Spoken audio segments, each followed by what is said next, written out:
I have an interesting dynamic that played out on Fox News between Tucker Carlson and Brett Baier, two Fox News hosts, not directly at each other, but on their respective shows at two different times, but clearly a little bit of a clash going on. So Tucker Carlson has been spreading this theory that the Nord Stream pipeline was sabotaged by the Biden administration. So the Nord Stream pipeline got leaks in it that were suspected to be some form of sabotage. Now, people are pointing fingers in different directions. Tucker Carlson, without evidence, has said that it is absolutely the Biden administration. And then we're going to get to Brett Baier bringing on multiple people to his show to say, no, that's not the case.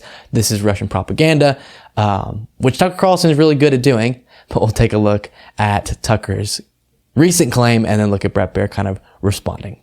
The Biden administration is responsible, either directly or through proxies, for the destruction of the Nord Stream pipelines and the environmental catastrophe and the economic collapse that will certainly follow.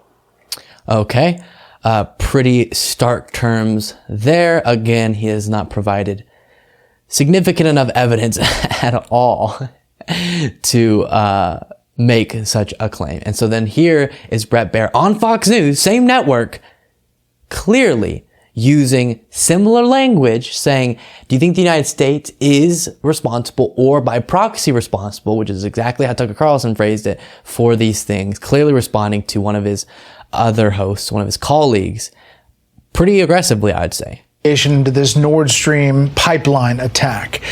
Did the U.S. or a proxy for the U.S. have anything to do with the explosion on the Nord Stream pipeline? The United States had nothing to do with it. That's just Russian propaganda and disinformation. Now, we know it was an act of sabotage, but there's an investigation going on right now. I don't think we're going to get into credentialing that in terms of, who was responsible. We're going to let the investigators take a look at that. Congressman Moulton first. John Kirby with the National Security Council was on earlier, in no uncertain terms said the U.S. was not behind and a proxy of the U.S. was not behind the explosion on the Nord Stream pipeline. From your perspective, both of you agree with that? Oh, absolutely. This is the last thing that we want to raise gas prices further in Europe. It's pretty obvious this is a Russian sabotage operation. And for the people, Congressman Stewart, that say, why would Russia do that on its own pipeline? What do you say? Well, then the people who are suggesting the U.S., that is exactly what Vladimir Putin wants. He wants there to be that doubt and uncertainty. He wants there to be that kind of suspicion between allies. If you've got half of Europe right now that thinks the U.S. blew up that pipeline, and when they go into a very, very cold winter, their anger is going to be directed to the United States, not just to Russia. I think it's clearly in Russia's interest to fracture those relationships and that trust. And for the people to claim the U.S. did this, I think is part of that. Congressman, we appreciate you coming on. There we go. So Brett Baier bringing on people to say very clearly that the claims being made, like the ones by Tucker Carlson, are not at all true and are Putin talking points, are Russian talking points. Now, sounds like an investigation is going on into what caused it, because it does look like it could be sabotage. Maybe it is clear now that it absolutely was sabotage, but figuring out who actually did it, there's lots and lots and lots of options.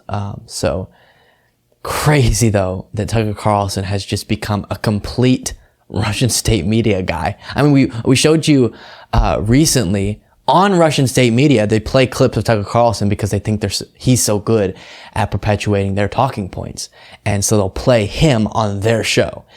And he just by default takes the stance of Russia in these kind of uncertain moments, which is quite bizarre. I don't know what he sees as the benefit to him to do that, or why that's the angle he keeps choosing to take, but it clearly is. And a fascinating dynamic where two Fox News hosts are on their own show talking to each other a little bit and clashing with each other in the information that they're putting out to their viewers.